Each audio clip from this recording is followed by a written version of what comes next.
Okay, we're going to take a look at some suspension components. These are different components that I've saved when I repaired vehicles with worn out parts. This one is actually interesting. These are actually all tie rod ends. They're part of your steering system. So this is what they call an outer tie rod end. It would connect from your steering linkage and move back and forth this way, and it would cause your wheel to move in and out this way. So it connects onto your steering knuckle. These have a ball and socket kind of joint inside here. This is an example of what it looks like when it gets really bad.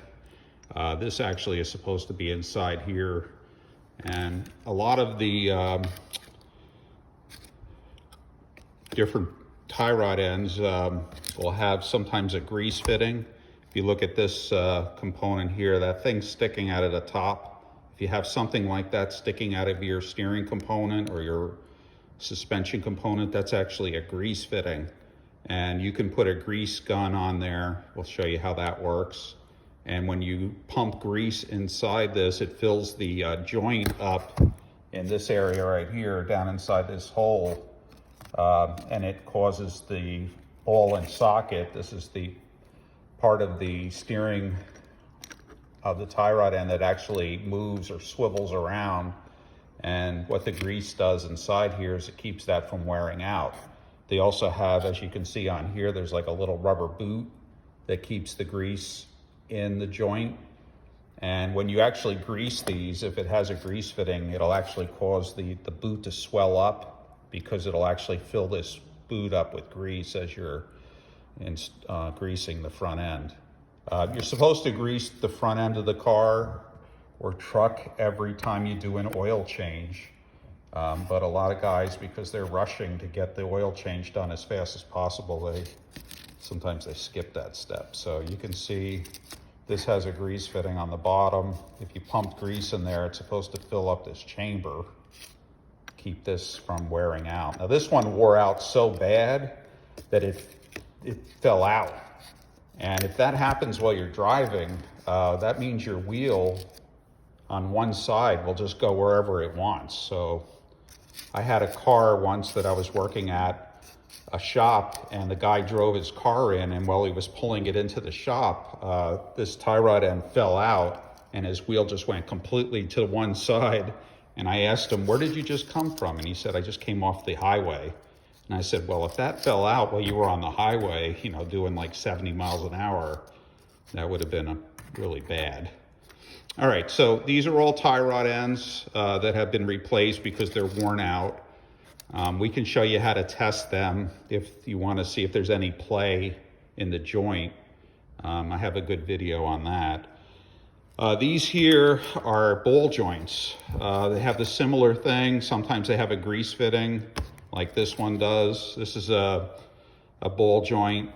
This actually holds your steering knuckle to your control arm and allows it to pivot up and down, turn side to side. And it's the same kind of setup. It has a ball and socket joint inside there. And this has to be greased. Now, what I've noticed is when you buy a new replacement ball joint, there's usually one on the bottom and one on the top. So this would be like a lower ball joint, and then the one on the top is called an upper ball joint. A lot of times the new part that you put in doesn't have a grease fitting. There is no hole for a grease fitting.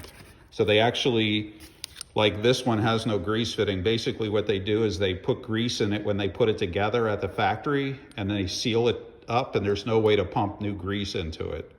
So they're kind of not serviceable. So when you buy a new ball joint, you can look at it before you buy it and see if it has a fitting in it. If it doesn't, that means it has a limited life expectancy because you can't pump grease into it. All right, so those are ball joints. Sometimes the ball joint, you have to buy it like this. You have to buy this whole arm. So you can see it'll get expensive. This one's a sealed one. There's no grease fitting on it.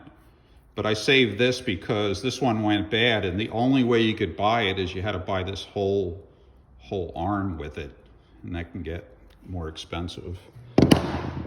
This is another, yeah, we got lots of tie rod ends. They go bad a lot.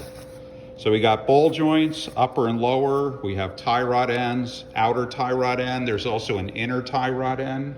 Looks a little different. I don't have one here to show you. Oh, actually, this is an inner tie rod. So what this would do is the outer tie rod end is threaded. It would thread on the end of that. And then the inner tie rod end is inside the steering rack, which is part of your rack and pinion steering. And this little joint that's inside here, that has no way of greasing that. So this can go bad and have play in this end. So this is what we call an inner tie rod end. This would be your outer tie rod end. Now the reason these are threaded is because when you do an alignment, you're going to set something called the toe. The toe is the front of the wheel either toed out or toed in compared to the other side. So think of your feet, next to each other. If you turn your 2 feet inward, that's called toe in. And if you turn your feet outward, that's called toe out. Most cars are set with 0 toe. So you need to adjust the length of this to change the position of your toe by either making it longer or shorter. So we're going to show you how to do that on the alignment machine. So if you replace this part, you're going to probably have to do a wheel alignment because you're not going to know exactly where the old one was on here. They tell you to count the threads as you loosen it and try to thread it back on in about the same place. You can mark here where the thread was. There's usually a lock nut on here that when you get this where it has to be, you tighten the lock nut up against your tie rod end so it can't move. So you can kind of get it close, but it's critical that that adjustment is exactly where it's supposed to be. It will wear out your tires if you don't have it in the right place. These are different other suspension components. This, I believe, went to a sway bar, which kind of a sway bar link. They go bad a lot too. They have bushings and sockets on. Here's some coil springs. If your vehicle is sagging, let's say you measure from the fender down on one side of the vehicle and from the fender wheel well down to the floor on the other side, and it's off by more than a ½ an inch. So let's say you measure 30 inches on one side and 31 inches on the other side. That would indicate that maybe your spring is either broken or it's sagging. And what I mean by broken, this is spring steel. This is very brittle steel. So if you go over a really hard bump, you could actually break this spring and it'll collapse a whole section of it.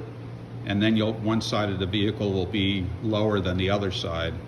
And they recommend that you always replace these in pairs. So if you're gonna do the left side, you need to do the right side, because if you put a new spring in on one side and the other spring is 10 years old or 5 years old, it might be weaker or sagging a little more than the new one because the new one's brand new, and the car might not sit even. So they recommend that you replace these in pairs. Even though the one side might still be good, it's not going to be as stiff as the new one that you put in. They come in different sizes. You can see this one here. This might be out of the rear. Sometimes they're tapered differently. It depends on you. Want to make sure you get the right spring. This person actually put lowering springs in their vehicle. So they took all the springs out and they put new springs in that were shorter, which made the whole car sit 2 inches lower than what it was from the factory. So that was a pretty cool project. These are different tools. These are tools to get the tie rods ends out and ball joints. These are manually operated with a hammer. I think you saw it in the other video that we showed you. So it kind of wedges in between where this goes in. This is tapered, so it'll wedge in there. When you hit it in there, it'll separate the two. Typically it'll destroy the boot as you're doing that. So it's really, you're gonna use put a new ball joint in or tie rod in. And they come in different sizes too, depending on what you're trying to do. This is a manually operated spring compressor. This would be the way you could install this around your springs. So you actually put this hook it on one end, you hook the other end on the other end, and then you tighten that threaded part, and you actually start squeezing the spring as you tighten it. And what you have to do is put 3 of them on, stagger them around the outside of the spring. So as you tighten it, obviously if you put it on one side, let's say we put this on here and we start tightening it, it's going to cause it to just squeeze one side of the spring. You need to squeeze it evenly. So you'd put one here, and then one on the other side, and that would allow you to tighten them up kind of in sequence, and that would allow it to squeeze gradually. Now it takes a long time because you've got to turn each of these nuts a little at a time to bring it down straight. This is an example of a strut. It's actually part of the suspension in the front of the vehicle. So we can take a look at this. This bolts to your steering knuckle down at the bottom. There's 2 big bolts that hold that in. We're going to show you taking one of these out. Up on the top, you have 3 bolts that bolted up into the strut tower. These 3 studs that you see. And then underneath this cover here, if we pop this off, there's another nut down in there. Now the problem is, if you don't know what you're doing and you take this nut off here, this is holding this thing together. So with this spring in between the top support and the bottom part of the strut, this spring is under tension. It's getting squished right now. So if you take this nut off, I can show you some video that's on YouTube of somebody taking that nut off without compressing the spring first, and the thing goes like shooting across the shop. It actually can be kind of dangerous. So we're going to show you the right way. So 2 options. Option 1 would be, well, you have 3 options. Option 1 would be use these 3 spring compressors around the outside of this and then start tightening them up evenly until it squeezes enough that it takes the tension off the spring. And then you can take this nut off and take the top support off, slide the old strut out, get the new strut, stick it into the old spring if the spring is still good, and put the nut on, and then unthread your spring compressors one at a time. You can loosen them up kind of gradually and it'll kind of expand. So that's option 1, is to use these, which is not really the best way to go because it takes a while. This option 2 would be, you can buy a strut with a spring on it. So you can actually buy this whole assembly put together with a spring. It costs a lot more. And if you want to save money and your springs are okay, you can just get the strut, which is actually the shock absorber part in the center, and reuse the spring. So if you go that way, you're going to have to do option 3. Option 1, again, was these individual spring compressors. Option 2 was to buy the whole thing, which is going to get fairly expensive. And option 3, we have outside here a spring compressor on the wall. We're going to show you how to use this here. This is actually, this tool here, you actually put the spring inside it, or you put the whole strut inside it. And then as you tighten this up on the top, it causes this to come down, and it squeezes the whole thing all at one time. And then you can take that nut off and replace just the strut. And then you stick the new strut in there, put the nut on, tighten it, unthread your compressor, and then you can reinstall it in the vehicle. So that's the way to go. If you have that tool in a shop, a lot of shops that do struts will buy that tool. So it makes it a lot easier for you to service the strut, save the customer money because you don't have to charge them for the whole thing. You just charge them for the strut without the spring. All right, so I just wanted to show you some of those. These are some of the different components.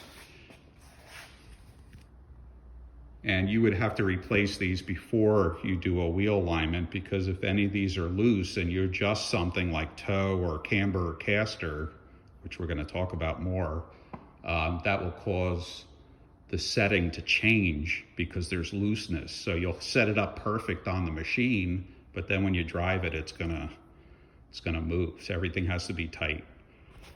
All right, so that's it for now.